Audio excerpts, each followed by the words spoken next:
I set my coffee mug down on the kitchen counter and just listened. My son Marcus was standing by the window, his wife Vanessa beside him, both of them talking about square footage and market rates like I wasn't even in the room. That night, after they'd finally left, I opened Catherine's folder from the safe and called the lawyer in Wyoming about activating what she'd called our escape plan. But I'm getting ahead of myself. Let me back up so you understand how I got here, and more importantly, who everyone is in this mess, because it matters. I'm Richard Patterson, 67 years old, retired civil engineer, spent 42 years designing water treatment systems across the Midwest. My wife Catherine passed away 6 weeks ago from heart disease. She was 65. We'd been married for 43 years. We have 2 children, Marcus, 41, who works as an investment banker in downtown Chicago, and is married to Vanessa, and Diane, 38, a marketing executive, married to a guy named Brad who sells commercial real estate. Then there's my nephew, Tommy. He's 26, a wildlife photographer. His mother was my younger sister, Linda, who died in a car accident when Tommy was 7. Catherine and I raised him alongside our own kids. To me, he's just as much my son as Marcus is. That's the family tree. Keep it straight, because it gets complicated. The day of Catherine's funeral was cold. February in Chicago, the kind of cold that gets into your bones and stays there. St. Michael's Church was full. Catherine had been a nurse for 38 years before retiring, and the community loved her. I sat in the front pew between Marcus and Diane. Tommy sat on my other side, his hand on my shoulder during the eulogy. What I remember most about that day wasn't the service. It was afterward, at the house, during the reception. I was in the kitchen making coffee for guests when I heard Marcus and Vanessa talking in the hallway. They didn't know I was there. The house has to be worth at least $850, maybe $900,000, Vanessa was saying. And you said there's the retirement accounts, the savings, Mom's pension, Marcus replied. That stops now that she's gone, but Dad's is solid. Plus, whatever life insurance there was. I stood there with the coffee pot in my hand, frozen. We need to talk to him about downsizing, Vanessa continued. This place is way too big for him alone. He should sell, move into a condo. The market's hot right now. Give it a week, Marcus said. Then we'll bring it up. They didn't give it a week. 3 days later, Marcus showed up at the house with a folder full of real estate listings. Dad, we need to talk about your living situation, he said, spreading brochures across the dining room table. Senior apartments, assisted living facilities, condos in retirement communities. I'm 67, not 90, I told him, and I'm not going anywhere. Be realistic, Vanessa chimed in. She'd come with him, apparently. This house is 4 bedrooms, 3 bathrooms. The yard alone is half an acre. The maintenance, the property taxes, it's too much for one person. I've been maintaining this house for 40 years, I said. I think I can manage. It's not just about managing, Marcus said, using his banker voice, the one he probably used with difficult clients. It's about being smart with your assets. You sell now, you could clear $700,000 after the mortgage. Invest that properly. Combined with your pension and Social Security, you'd be very comfortable in a nice 2-bedroom condo. And what happens to the equity I'd be giving up? I asked. Marcus and Vanessa exchanged a look. Well, eventually that would be part of the estate, Marcus said carefully, which Diane and I would inherit. So, really, we're just talking about timing. There it was. The house wasn't too big for me. They wanted to liquidate it now so they could get their hands on the money sooner. I'm not selling, I said. Diane arrived the next day with Brad. Same conversation, different approach. Daddy, we're just worried about you, Diane said, using the voice she probably used in her marketing pitches. You've been through trauma. You're not thinking clearly. This house has so many memories of Mom. Wouldn't it be easier to start fresh somewhere new? Every memory of your mother in this house is precious to me, I said. Why would I want to leave that? Because holding on to the past isn't healthy, Brad said. He had this habit of leaning back in his chair with his hands behind his head, like he owned the place. My therapist says that after loss, people need to make big changes to process grief properly. Your therapist? I repeated. Certified professional, Brad said. Charges $300 an hour, so you know he's good. Over the next 2 weeks, it got worse. Marcus hired an appraiser without asking me. The guy showed up at my door with a clipboard, saying Marcus had sent him to evaluate the property. I sent him away. Diane called a moving company and got an estimate for packing up the house. Vanessa started coming by during the day while I was out, measuring rooms and taking pictures. I caught her in Catherine's sewing room once, photographing the built-in cabinets Catherine had loved. "What are you doing?" I asked from the doorway. She jumped. "Oh, Richard. I was just thinking about staging ideas. You know, for when you list the house." "I'm not listing the house." "Not yet," she said, with this smile that didn't quite reach her eyes. "But you will, and when you do, we want to make sure you get top dollar." The breaking point came 3 weeks after Catherine's funeral. I came home from the grocery store to find Marcus, Diane, Vanessa, and Brad all sitting in my living room. Marcus had used his old house key to let himself in. "We need to have a family meeting," Marcus announced.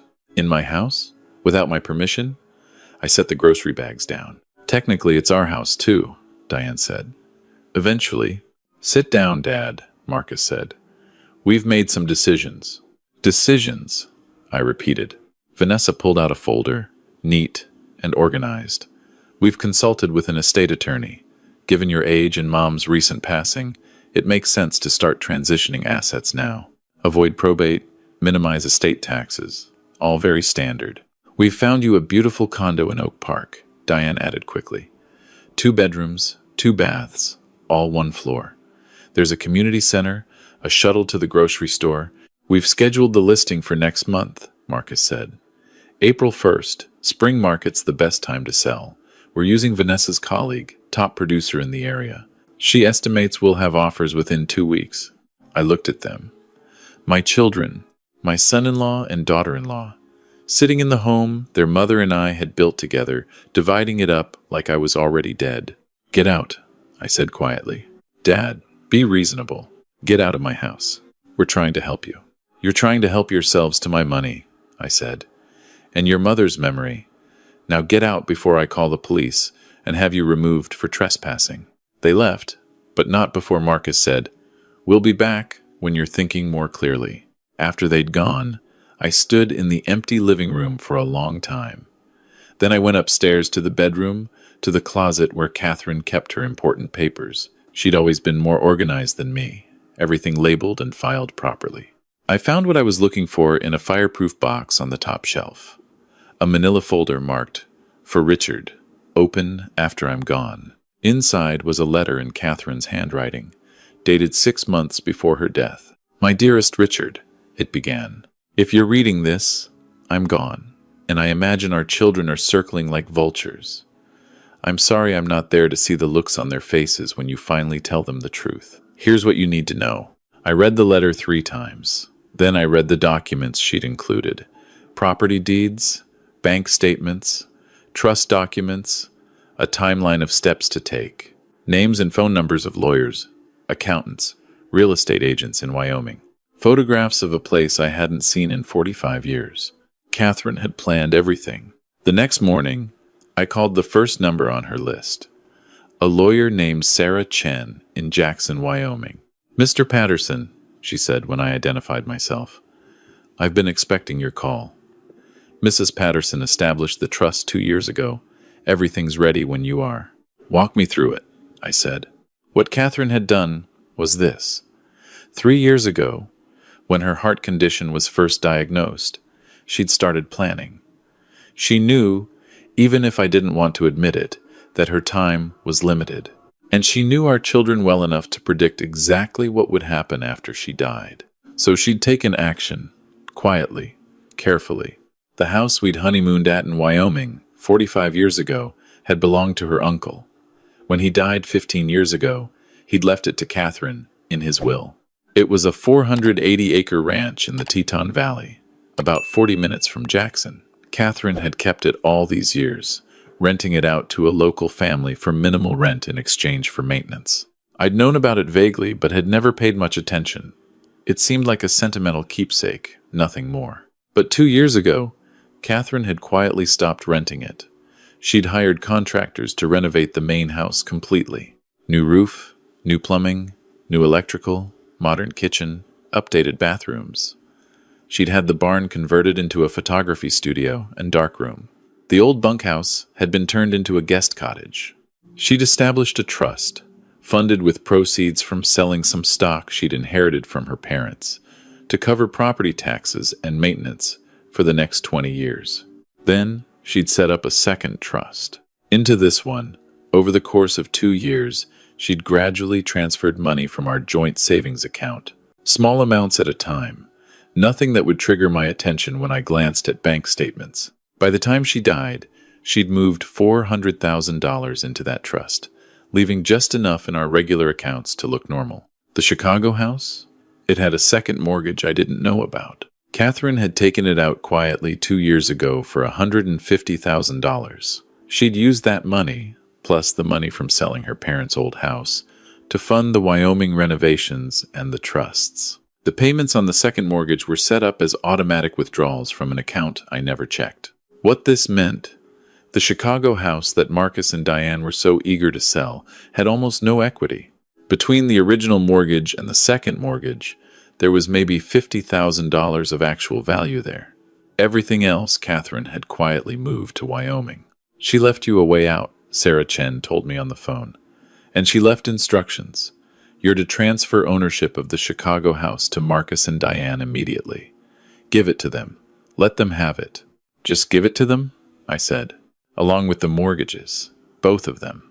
They'll be responsible for the debt. The letter from Mrs. Patterson suggests you tell them it's their inheritance. Early. She thought they'd be so excited about getting the house that they wouldn't read the fine print until it was too late. I started laughing. I couldn't help it. Catherine, even in death, knew exactly what she was doing. What about the retirement accounts? I asked. Mrs. Patterson left those alone, Sarah said. They're still in your name. She suggested you might want to name your nephew Tommy as the primary beneficiary instead of Marcus and Diane. But that's your choice. And the ranch in Wyoming? Fully paid off, completely renovated, ready for occupancy. The trust covers all expenses. You could move in tomorrow if you wanted to. I thought about it for exactly 3 seconds. Set it up, I said. The next 2 weeks were careful choreography. I couldn't let Marcus and Diane know I was planning anything. I had to act like a grieving widower who was slowly coming around to their point of view. Marcus called to check in every few days. I let my resistance soften gradually. Yes, maybe the house was too big. Yes, maybe a change would be good. I let him think he was wearing me down. Meanwhile, I was packing. Just the essentials at first. Clothes, personal items, Catherine's jewelry, the photo albums. Tommy helped me. He was the only one I told. They're really doing this? He said when I explained what was happening. He'd come over under the pretense of helping me clean out the garage. They really are, I said. And Aunt Catherine knew they would? I showed him the letter. Tommy read it, his jaw getting tighter with every paragraph. When he finished, he looked up at me. She was a genius, he said quietly. She knew our family better than I wanted to admit, I said. What about me? Tommy asked. Am I supposed to go to Wyoming with you? Your Aunt Catherine left specific instructions about you, I said. There's a studio in the converted barn. She had it designed for photography. Darkroom, natural lighting, the works. She wanted you to have it. Tommy's eyes got wet. She did that for me? She loved you like you were her own son, I said. You were the only one who visited her in the hospital every single day.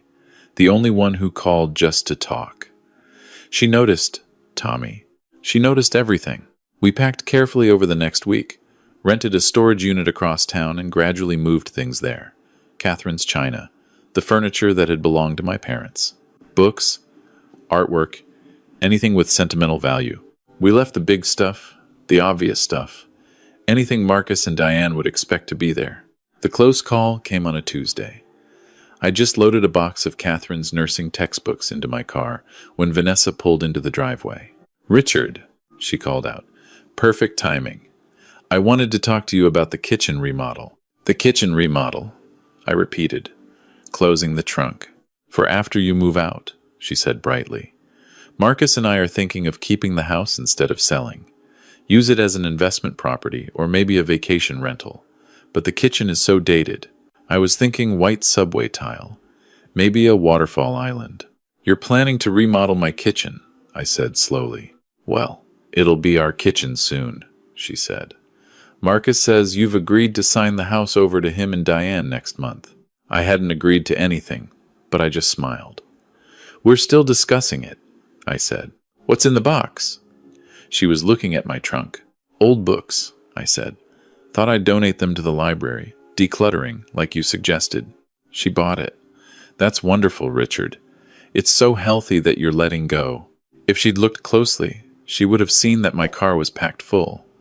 But she didn't look. She never really looked at me at all. The final meeting happened 4 weeks to the day after Catherine's funeral. I'd called it myself, asked Marcus and Diane to come over, told them I'd made a decision about the house. They arrived within 5 minutes of each other, like they'd coordinated. Vanessa and Brad came too, naturally. Tommy was already there, sitting quietly in the corner. They barely acknowledged him. I've thought about what you said, I told them, sitting in my leather armchair, the one Catherine had given me for my 60th birthday. About the house being too big, about making a fresh start. You're right. It's time for a change. Marcus and Diane exchanged victorious glances. I'm going to sign the house over to the two of you, I continued. Split 50-50. You'll take ownership immediately. That's wonderful, Dad, Diane said. This is really the best decision. I think so too, I said. I pulled out the folder Sarah Chen had prepared. The deed transfer documents are all here. You'll need to sign as well, accepting the transfer and all associated responsibilities. Associated responsibilities? Marcus asked. The property taxes, the homeowner's insurance, the mortgages, all of that transfers with the deed, I said. Standard procedure. Mortgages? Vanessa's smile faltered. Plural?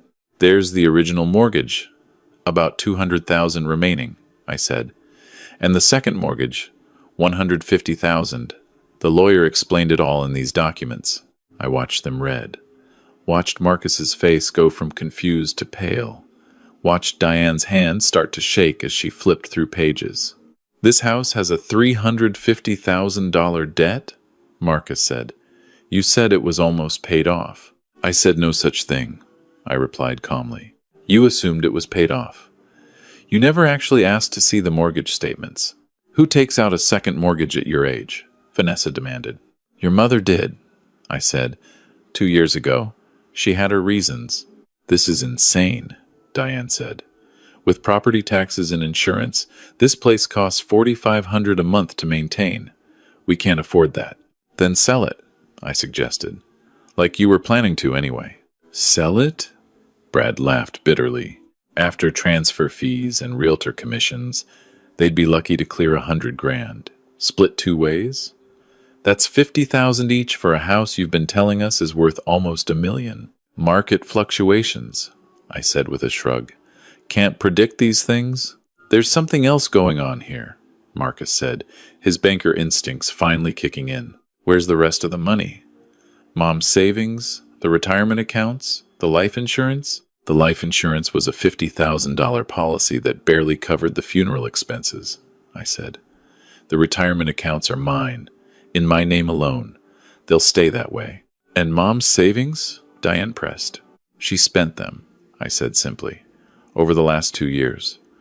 Medical bills, some charitable donations, personal expenses. It's all documented if you'd like to see the bank statements. That wasn't technically a lie. Catherine had spent the savings, just not on what they assumed. You're not keeping the house either, Marcus said suddenly. Are you? You're going somewhere? Smart boy, my son. Too late, but smart. I'm retiring, I said, leaving Chicago. I've already closed out the accounts at First National, transferred everything to a bank in Wyoming.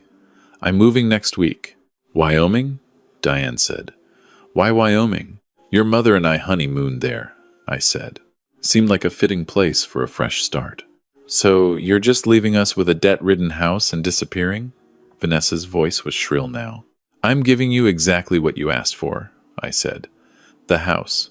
Early inheritance. Just like you wanted. The fact that it's not worth what you hoped isn't my problem. This is fraud, Marcus said. We'll sue. Mom couldn't have just hidden $300,000 without my knowledge? I finished. She could, and she did. Her money, her decisions, all legal, all documented. Sarah Chen in Jackson can send you copies of everything if you'd like. She's very thorough. I stood up. Now, if you'll excuse me, I have packing to finish. The movers come Monday. You can pick up the keys from Sarah Chen's office. She's handling the deed transfer remotely. You can't do this, Diane said, and there were actual tears in her eyes now, but I suspected they were tears of rage, not sorrow. I already have, I said. Tommy, you ready? Tommy stood. He'd been quiet the whole time, just watching. Now he picked up 2 duffel bags I'd staged by the door. You're taking him? Marcus said. Of course you are. Your little charity case. Tommy's more family to me than you've been in years, I said. He's coming with me. The ranch has plenty of space. Ranch? Diane said. What ranch? But I was done explaining. Tommy and I walked out the front door of that house for the last time. I heard shouting behind us, Vanessa and Brad yelling at Marcus and Diane, everyone yelling at everyone, but it faded as we got into my car. How do you feel? Tommy asked as we drove away. Free, I said. The movers came that Monday, like I'd said, but not to the Chicago house. They went to the storage unit where Tommy and I had been hiding everything that mattered. They loaded it all into a truck and drove it to Wyoming. Marcus and Diane did try to contest the deed transfer. Sarah Chen called me 2 days after I'd arrived in Wyoming to tell me they'd retained a lawyer. It went nowhere. Catherine had documented everything meticulously. Every withdrawal, every transaction, every decision had a paper trail showing it was her money, her choice. The lawyer Marcus hired took one look at the trust documents and advised them to drop it. They kept the Chicago house for 3 months, trying to find a buyer who'd pay enough to make it worthwhile. Eventually, they sold it at a loss and split the remaining $53,000. Diane sent me a single text message. Hope you're happy. I was, actually. The ranch in Wyoming was everything Catherine's photographs had promised. 480 acres in the Teton Valley, with the mountains rising up to the east like ancient guardians. The main house was a sprawling log home with huge windows facing the sunrise. Catherine had overseen every detail of the renovation. The kitchen had granite counters and professional-grade appliances because she knew I liked to cook. The master bedroom had a reading nook because she knew I'd need somewhere quiet to think. The study had built-in bookshelves already filled with books she'd had shipped there over the past year, ones I'd mentioned wanting to read. It was like she'd built me a whole new life and left it waiting for me to find. Tommy moved into the converted barn. The photography studio had everything he needed: professional lighting, backdrop systems, a proper darkroom with temperature-controlled chemical storage. Within a month, he'd set up a freelance business photographing wildlife and selling prints online. He was happier than I'd ever seen him. I spent my days learning the land. There was a creek that ran through the property, cold and clear from mountain snowmelt, a grove of aspens that turned gold in September, elk that came down from the high country in the evenings. I bought a horse, a gentle old gelding named Copper, and rode the fence lines, learning every corner of my new home. At night, I'd sit on the back porch with a cup of coffee and look at the stars. You could see so many stars out there, away from the city lights. Catherine and I had sat under these same stars 45 years ago, young and newly married, talking about the life we'd build together. I found her last letter 3 months after moving in. It was tucked into a copy of her favorite book, The Yearling, on the shelf in the study. Richard, it said, if you're reading this, you made it. You're free. I'm so proud of you. I know you're probably feeling guilty, like you abandoned our children. Don't. They abandoned us first, years ago. When was the last time Marcus called just to talk? When did Diane last visit without wanting something? Tommy is your son now, the one who chose to stay when everyone else left. Love him like he deserves. Live the life we always dreamed about. Watch the sunrise from that porch. Ride through the aspens in September. Feed the elk that come down in the evenings. And know that every single choice I made was so you could have this. I love you. I'll always love you. Don't you dare waste this gift being sad, Catherine. I read it sitting in the leather chair she'd had shipped to Wyoming, the same one from our Chicago living room. And I cried. Not from sadness, from gratitude. For 43 years with a woman who knew me better than I knew myself. Who planned for my future, even when she knew she wouldn't be there to share it. Tommy found me there an hour later. "You okay?" he asked. I showed him the letter. He read it, wiping his own eyes by the end. "She really loved you," he said. "She loved both of us," I said.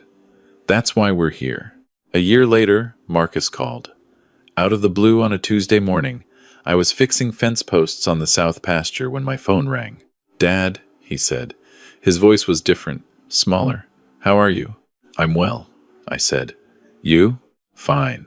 Good. Busy with work." A pause. "Vanessa and I are getting divorced." "I'm sorry to hear that," I said, and I meant it. Whatever else, I didn't wish unhappiness on anyone. "She was only with me for the money," Marcus said bitterly. "After the house thing fell through, after it became clear I wasn't getting a big inheritance, she changed. Started fights about everything. Eventually, she just left." I didn't say what I was thinking. That Catherine had probably known that too. "Diane and Brad are having problems too," Marcus continued. "Turns out when you marry for money and the money doesn't come through, there's not much left." "Why are you calling, Marcus?" I asked gently. "I wanted to say I'm sorry," he said, "for how we treated you, how we treated Mom's memory. You were right. We were vultures." I sat down on a fence rail, looking out at the mountains. "I appreciate that," I said. "Is there any chance?" He started, then stopped. "Could I come visit? See where you're living? I'd like to talk. Really talk. Not about money or inheritance. Just talk." I thought about it. Thought about Catherine's letter. About the years of neglect. About the way they descended on me like predators after her funeral. But I also thought about the fact that he'd called. That he'd apologized. That people can change. Sometimes. If given the chance. "Call me next week," I said. "We'll figure out a time. I don't know if Marcus will actually visit. Maybe he will, maybe he won't. But I left the door open because that's what Catherine would have done. She was always better at forgiveness than I was. Tommy and I celebrated his 27th birthday last month with a bonfire by the creek. He'd just sold his first major photo collection to a nature magazine. We cooked steaks over the fire and talked about his mother, my sister Linda, and how proud she'd be of the man he'd become. "Do you miss Chicago?" he asked me. I looked around at the property, at the mountains going purple in the sunset, at the life Catherine had built for me brick by brick, decision by decision, knowing she wouldn't be here to see it.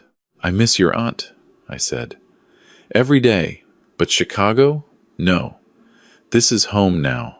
And it was. The ranch, the mountains, the quiet mornings and star-filled nights. Tommy in his studio, me learning to be a rancher at 67. A life I never planned, but one that fit better than anything I'd left behind. Catherine had given me exactly what I needed. Not just an escape from greedy children, but permission to start over, to build something new, to be more than just a father, or a husband, or a retired engineer. To be myself, whoever that turned out to be. I still talk to her sometimes, out loud, when I'm riding the fence lines or sitting on the porch in the evening. I tell her about the elk herd that's grown to 23 head, about the book I'm writing, a technical memoir about water systems engineering, about Tommy's success and the life he's building, about Marcus's call and the possibility of reconciliation. Though I'm not holding my breath, I tell her thank you, every day. Thank you for knowing me well enough to save me. Thank you for planning my escape when I didn't even know I needed one. Thank you for giving me the courage to walk away from people who loved my money more than they loved me. The sun's setting now as I finish my coffee. Tomorrow I'm riding up to the north pasture to check on the water system there. It's been making a funny sound, and after 40 years as an engineer, I can't ignore funny sounds. Tommy's going with me. He wants to photograph the wildflowers that are blooming in the high meadow. It's a good life. A quiet life. Not the one I expected when I married Catherine 43 years ago, but maybe a better one. Simpler. More honest. She always did know best.